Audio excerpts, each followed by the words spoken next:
नमस्कार दोस्तों, हिंदी वाली स्टोरी में आपका स्वागत है।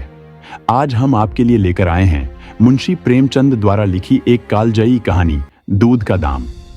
अब बड़े बड़े शहरों में दाइयां, नर्सें और लेडी डॉक्टर सभी पैदा हो गई हैं, लेकिन देहातों में जच्चे खानों पर अभी तक भंगिनों का ही प्रभुत्व है और निकट भविष्य में इसमें कोई तब्दीली होने की आशा नहीं।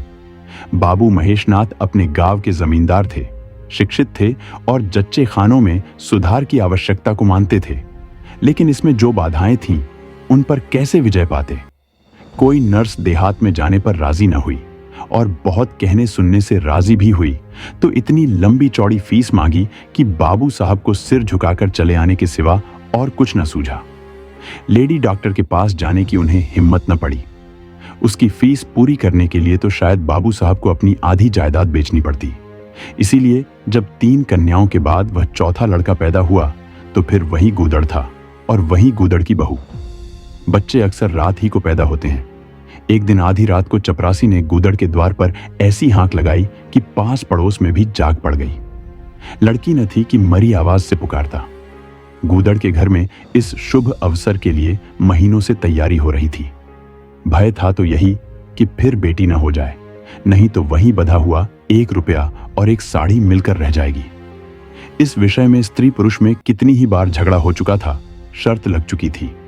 स्त्री कहती थी, अगर अब की बेटा ना हो तो मुंह न दिखाओ। हाँ, मुंह न दिखाओ, सारे लक्षण बेटे के हैं। और गूदड़ कहता था, देख लेना, बेटी होगी और बीच खेत बेटी होगी। बेटा निकले तो मूछें मुड़ा लूं। हाँ, मूछें मुड़ा लूं। शायद गूदड़ समझता था कि इस तरह अपनी स्त्री में पुत्र कामना को बलवान करके वह बेटे की अवाई के लिए रास्ता साफ कर रहा है। भूंगी बोली, अब मूछ मुड़ा ले दाढ़ीजार। कहती थी, बेटा होगा। सुनता ही न था, अपनी ही रट लगाया जाता था। मैं आज तेरी मूछें मूंगूंगी, खूंटी तक तो रखूंगी ही नहीं। गूदड़ ने कहा, अच्छा मूड़ लेना भली मानस, मूछें क्या फिर निकलेंगी ही नहीं। तीसरे दिन देख लेना, फिर ज्यों की त्यों है, मगर जो कुछ मिलेगा उसमें आधा रखा लूंगा, कह देता हूं। भूगी ने अंगूठा दिखाया और अपने 3 महीने के बालक को गूदड़ के सुपुर्द कर सिपाही के साथ चल खड़ी हुई। गूदड़ ने पुकारा, अरे सुन तो, कहां भागी जाती है? मुझे भी बधाई बजाने जाना पड़ेगा। इसे कौन संभालेगा? भूगी ने दूर ही से कहा, इसे वहीं धरती पर सुला देना, मैं आके दूध पिला जाऊंगी। महेशनाथ के यहां अब भी भूगी की खूब खातिरदारियां होने लगी। सवेरे हरीरा मिलता, दोपहर को पूरियां और हलवा, तीसरे पहर को फिर और रात को फिर, और गूदड़ को भी भरपूर परोसा मिलता था। भूगी अपने बच्चे को दिन रात में 1-2 बार से ज्यादा न पिला सकती थी। उसके लिए ऊपर के दूध का प्रबंध था। भूगी का दूध बाबू साहब का भाग्यवान बालक पीता था और यह सिलसिला 12वें दिन भी न बंद हुआ। मालकिन मोटी ताजी देवी थी, पर अब की कुछ ऐसा संयोग कि उन्हें दूध हुआ ही नहीं। तीनों लड़कियों की बार इतने इफरात से दूध होता था कि लड़कियों को बदहजमी हो जाती थी। अब की एक बूंद नहीं। भूगी दाई भी थी और दूध पिलाई भी। मालकिन कहती, भूगी हमारे बच्चे को पाल दे, फिर जब तक तू जिए बैठी खाती रहना। 5 बीघे माफी दिलवा दूंगी, नाती पोते तक चैन करेंगे। और भूगी का लाडला ऊपर का दूध हजम न कर सकने के कारण बार बार उल्टी करता और दिन दिन दुबला होता जाता था। भूगी कहती, बहू जी मूड़न में चूड़े लूंगी, कह देती हूं। बहू जी उत्तर देती, हाँ, चूड़े लेना भाई, धमकाती क्यों है? चांदी के लेगी या सोने के? वाह बहू जी, चांदी के चूड़े पहन के किसे मुंह दिखाओगी और किसकी हंसी होगी? अच्छा सोने के लेना भाई, कह तो दिया। और ब्याह में कंठा लूंगी और चौधरी गूदड़ के लिए हाथों के तोड़े, वह भी लेना। भगवान वह दिन तो दिखावे। घर में मालकिन के बाद भूगी का राज्य था। महरिया, महाराजिन, नौकर चाकर सब उसका रोब मानते थे। यहां तक कि खुद बहू जी भी उससे दब जाती थी। एक बार तो उसने महेशनाथ को भी डांटा था। हंसकर टाल गए। बात चली थी भंगियों की। महेशनाथ ने कहा, था दुनिया में, और चाहे जो कुछ हो जाए भंगी भंगी ही रहेंगे, इन्हें आदमी बनाना कठिन है। इस पर भूगी ने कहा, था मालिक, भंगी तो बड़ों बड़ों को आदमी बनाते हैं, उन्हें कोई क्या आदमी बनाए? यह गुस्ताखी करके किसी दूसरे अवसर पर भला भूगी के सिर के बाल बच सकते थे। लेकिन आज बाबू साहब ठठाकर हंसे और बोले, भूगी बात बड़े पते की कहती है। भूगी का शासनकाल साल भर से आगे न चल सका। देवताओं ने बालक के भंगिन का दूध पीने पर आपत्ति की। मोटेराम शास्त्री तो प्रायश्चित्त का प्रस्ताव कर बैठे। दूध तो छुड़ा दिया गया, लेकिन प्रायश्चित्त की बात हंसी में उड़ गई। महेशनाथ ने फटकार कर कहा, प्रायश्चित्त की खूब कही शास्त्री जी।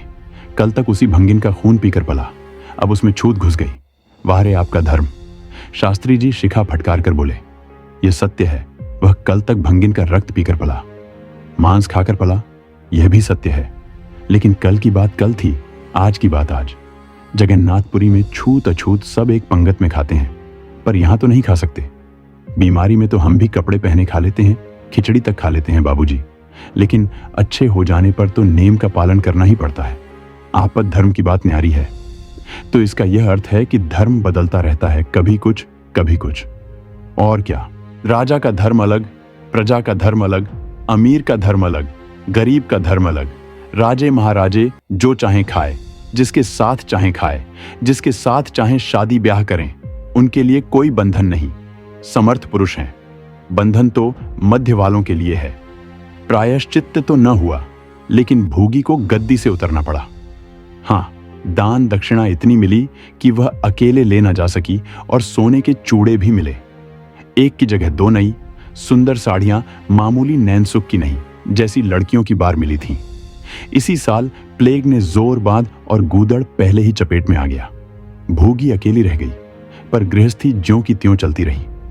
लोग ताक लगाए बैठे थे कि भूगी अब गई। फलां भंगी से बातचीत हुई, फलां चौधरी आए, लेकिन भूगी न कहीं आई न कहीं गई। यहां तक कि 5 साल बीत गए और उसका बालक मंगल, दुर्बल और सदा रोगी रहने पर भी दौड़ने लगा। सुरेश के सामने पिद्दी सा लगता था। एक दिन भूगी महेशनाथ के घर का परनाला साफ कर रही थी। महीनों से गलीज जमा हो रहा था। आंगन में पानी भरा रहने लगा था।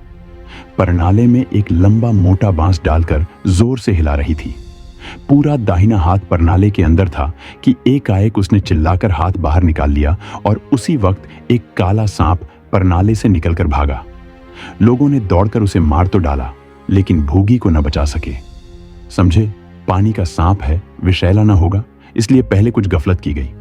जब विष देह में फैल गया और लहरें आने लगी, तब पता चला कि वह पानी का सांप नहीं, गेहूंवन था। मंगल अब अनाथ था। दिन भर महेश बाबू के द्वार पर मड़राया करता। घर में जूठन इतना बचता था कि ऐसे ऐसे 10-5 बालक पल सकते थे। खाने की कोई कमी न थी। हाँ, उसे तब बुरा जरूर लगता था जब उसे मिट्टी के कसोरों में ऊपर से खाना दिया जाता था। सब लोग अच्छे अच्छे बर्तनों में खाते हैं, उसके लिए मिट्टी के कसोरे। यूं उसे इस भेदभाव का बिल्कुल ज्ञान न होता था, लेकिन गांव के लड़के चिढ़ा चिढ़ा कर उसका अपमान करते रहते थे। कोई उसे अपने साथ खिलाता भी न था। यहां तक कि जिस टाट पर वह सोता था, वह भी अछूत था। मकान के सामने एक नीम का पेड़ था। इसी के नीचे मंगल का डेरा था।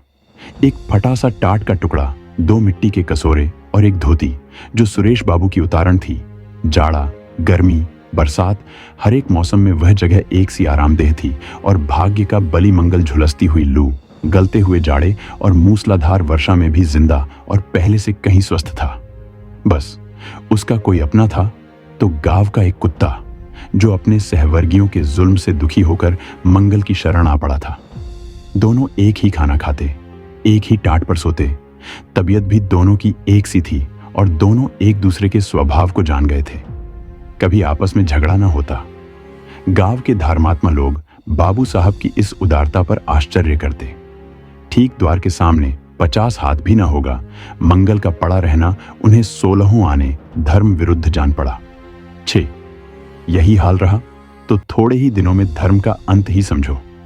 भंगी को भी भगवान ने ही रचा है, ये हम भी जानते हैं। उसके साथ हमें किसी तरह का अन्याय न करना चाहिए, ये किसे नहीं मालूम। भगवान का तो नाम ही पतित पावन है, लेकिन समाज की मर्यादा भी कोई वस्तु है। उस द्वार पर जाते हुए संकोच होता है। गांव के मालिक हैं, जाना तो पड़ता ही है, लेकिन बस यही समझ लो कि घृणा होती है। मंगल और टामी में गहरी बनती थी। मंगल कहता, देखो भाई टामी, जरा और खिसक कर सो, आखिर मैं कहां लेटूं? सारा टाट तो तुमने घेर लिया।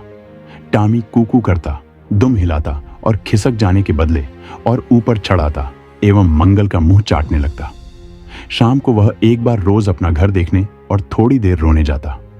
पहले साल फूस का छप्पर गिर पड़ा, दूसरे साल एक दीवार गिरी और अब केवल आधी आधी दीवारें खड़ी थीं, जिनका ऊपरी भाग नोकदार हो गया था। यही उसे स्नेह की संपत्ति मिली थी। वही स्मृति, ही आकर्षण, वही प्यार उसे एक बार उस ऊजड़ में खींच ले जाता था और टामी सदैव उसके साथ होता था। मंगल नोकदार दीवार पर बैठ जाता और जीवन के बीते और आने वाले स्वप्न देखने लगता और बार बार उछलकर उसकी गोद में बैठने की असफल चेष्टा करता। एक दिन कई लड़के खेल रहे थे। मंगल भी पहुंचकर दूर खड़ा हो गया। या तो सुरेश को उस पर दया आई या खेलने वालों की जोड़ी पूरी न पड़ती थी, कह नहीं सकते। जो कुछ भी हो, तजवीज की कि आज मंगल को भी खेल में शरीक कर लिया जाए।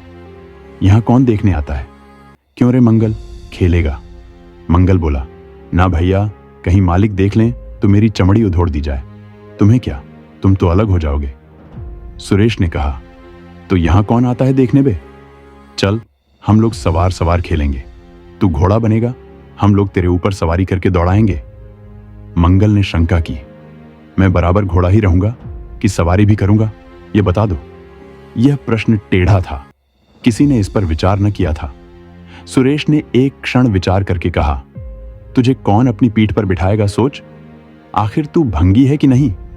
मंगल भी कड़ा हो गया, बोला, मैं कब कहता हूं कि मैं भंगी नहीं हूं, लेकिन तुम्हें मेरी ही मां ने अपना दूध पिलाकर पाला है। जब तक मुझे भी सवारी करने को न मिलेगी, मैं घोड़ा न बनूंगा।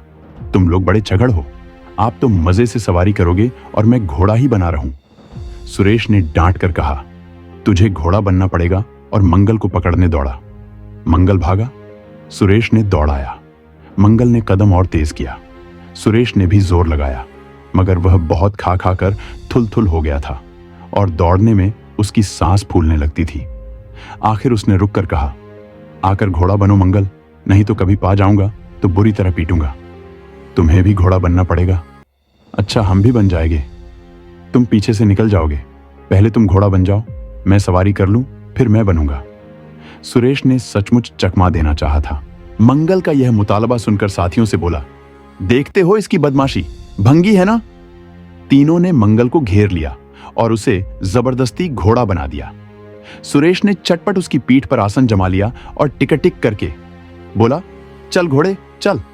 मंगल कुछ देर तक तो चला, लेकिन उस बोझ से उसकी कमर टूटी जाती थी। उसने धीरे से पीठ सिकोड़ी और सुरेश की रान के नीचे से सरक गया। सुरेश महोदय लद से गिर पड़े और भोंपू बजाने लगे। मां ने सुना सुरेश कहीं रो रहा है। सुरेश कहीं रोए तो उनके तेज कानों में जरूर भनक पड़ जाती थी और उसका रोना भी बिल्कुल निराला होता था, जैसे छोटी लाइन के इंजन की आवाज। मेहरी से बोली, देख तो, सुरेश कहीं रो रहा है, पूछ तो किसने मारा है। इतने में सुरेश खुद आंखें मलता हुआ आया। उसे जब रोने का अवसर मिलता था तो मां के पास फरियाद लेकर जरूर आता था। मां मिठाई या मेवे देकर आंसू पोंछ देती थीं। आप थे तो 8 साल के, मगर थे बिल्कुल गावदी। हद से ज्यादा प्यार ने उसकी बुद्धि के साथ वही किया था जो हद से ज्यादा भोजन ने उसकी देह के साथ। मां ने पूछा, क्यों रोता है सुरेश, किसने मारा? सुरेश ने रोकर कहा, मंगल ने छू दिया। मां को विश्वास न आया। मंगल इतना निरीह था कि उससे किसी तरह की शरारत की शंका न होती थी, लेकिन जब सुरेश कस्में खाने लगा तो विश्वास करना लाजिम हो गया। मंगल को बुलाकर डांटा, क्यों रे मंगल, अब तुझे बदमाशी सूझने लगी? मैंने तुझसे कहा था सुरेश को कभी मत छूना, याद है कि नहीं? बोल। मंगल ने दबी आवाज से कहा, याद क्यों नहीं है? तो फिर तूने उसे क्यों छुआ? मैंने नहीं छुआ। तूने नहीं छुआ तो वह रोता क्यों था? गिर पड़े, इससे रोने लगे। चोरी और सीना जोरी।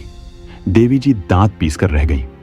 मारती तो उसी दम स्नान करना पड़ता, छड़ी तो हाथ में लेनी ही पड़ती और छूत का विद्युत प्रवाह इस छड़ी के रास्ते उनकी देह में पैवस्त हो जाता। इसलिए जहां तक गालियां दे सकी दी और हुक्म दिया कि अभी अभी यहां से निकल जा, फिर जो इस द्वार पर तेरी सूरत नजर आई तो खून ही पी जाऊंगी। मुफ्त की रोटियां खा खाकर शरारत सूझती है आदि। मंगल में गैरत तो क्या थी, हां डर था। चुपके से अपने सकोरे उठाए, टाट का टुकड़ा बगल में दबाया, धोती कंधों पर रखी और रोता हुआ वहां से चल पड़ा। अब वह यहां कभी ना आएगा। यही तो होगा कि भूखों मर जाएगा। क्या हरज है, इस तरह जीने से फायदा ही क्या। गांव में उसके लिए और कहां ठिकाना था। भंगी को कौन पनाह देता। उसी खंडहर की ओर चला जहां भले दिनों की स्मृतियां उसके आंसू पहुंच सकती थीं, और खूब फूट फूट कर रोया। उसी क्षण टामी भी उसे ढूंढता हुआ पहुंचा और दोनों फिर अपनी व्यथा भूल गए। लेकिन ज्यों-ज्यों दिन का प्रकाश क्षीण होता जाता था, मंगल की ग्लानि भी क्षीण होती जाती थी। बचपन को बेचैन करने वाली भूख देह का रक्त पी पी कर और भी बलवान होती जाती थी। आंखें बार बार कसोरों की ओर उठ जाती। वहां अब तक सुरेश की झूठी मिठाइयां मिल गई होती। यहां क्या धूल फाके। उसने टामी से सलाह की, खाओगे क्या टामी? मैं तो भूखा लेट रहूंगा। टामी ने कूकू करके शायद कहा, इस तरह का अपमान तो जिंदगी भर सहना है। यूं हिम्मत हारोगे तो कैसे काम चलेगा। मुझे देखो ना, कभी किसी ने डंडा मारा। चिल्ला उठा। फिर जरा देर बाद दुम हिलाता हुआ उसके पास जा पहुंचा। हम तुम दोनों इसीलिए बने हैं भाई, मंगल ने कहा। तो तुम जाओ, जो कुछ मिले खा लो, मेरी परवाह न करो। टामी ने अपनी श्वान भाषा में कहा, अकेला नहीं जाता, तुम्हें साथ लेकर चलूंगा। मैं नहीं जाता तो मैं भी नहीं जाता। भूखों मर जाओगे तो क्या तुम जीते रहोगे? मेरा कौन बैठा है जो रोएगा? यहां भी वही हाल है भाई। क्वार में जिस कुतिया से प्रेम किया था उसने बेवफाई की और अब कल्लू के साथ है। खैरियत यही हुई कि अपने बच्चे लेती गई, नहीं तो मेरी जान गाढ़े में पड़ जाती। 5-5 बच्चों को कौन पालता? एक क्षण के बाद भूख ने एक दूसरी युक्ति सोच निकाली। मालकिन हमें खोज रही होंगी क्या टामी? और क्या, बाबूजी और सुरेश खा चुके होंगे। कहार ने उनकी थाली से जूठन निकाल लिया होगा और हमें पुकार रहा होगा। बाबूजी और सुरेश दोनों की थालियों में घी खूब रहता है और वह मीठी मीठी चीज हाँ मलाए।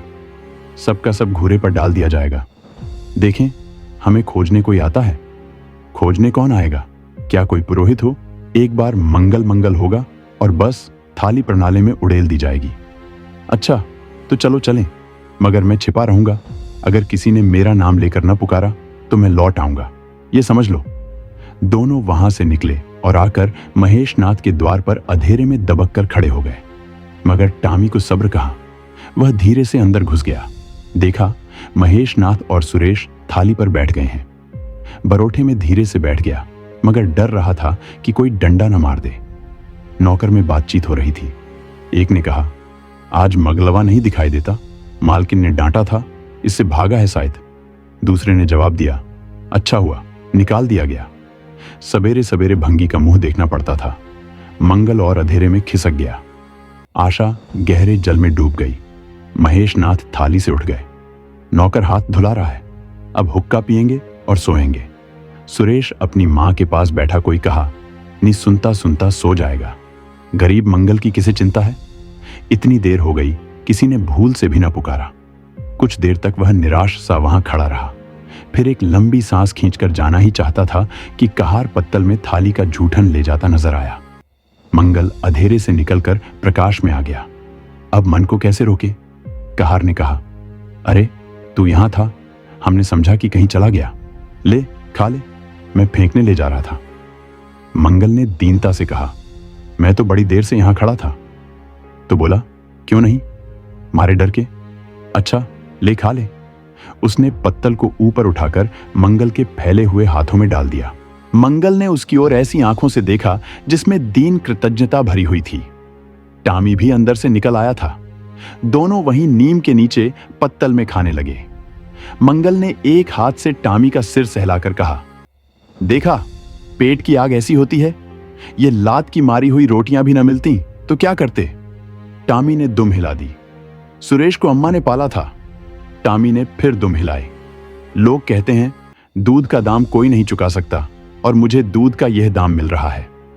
टामी ने फिर दुम हिलाई। दोस्तों, कहानी यहीं समाप्त होती है। अगर आपको यह वीडियो पसंद आया हो तो इसे लाइक करें, अपने दोस्तों के साथ शेयर करें और चैनल को सब्सक्राइब करना न भूलें। फिर मिलते हैं ऐसे ही एक और दिलचस्प कहानी के साथ। तब तक के लिए धन्यवाद।